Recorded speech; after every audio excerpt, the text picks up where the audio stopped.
Labdien, dāmas un kungi! Šodien es jums pastāstīšu, kā jāgludina vīriešu krekli. Pirmais solis – gludinām manžetes un apkaklu.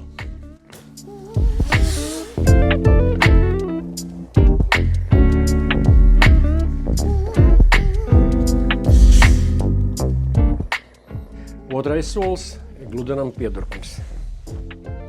Ir kārtīgi jāsaloka pa vīli piedurkne, lai mēs viņu sagludinātu tieši pa vidu.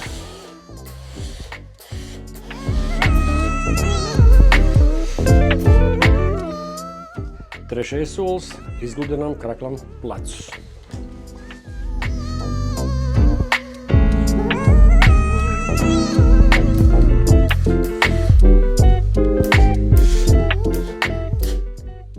Ceturtais solis – gludinām kreklam vienu priekšdaļu, muguru un otru priekšdaļu. Gludinot kreklu ir jāievēro viens ļoti svarīgs priekšnoteikums. Ja mēs lietojam tvaika gludekli, pēc tvaika uzpūšanas viņš kārtīgi jāizžavē.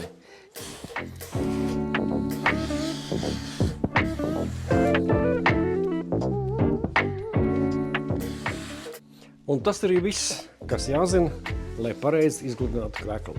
Paldies par uzmanību, visiem labdien!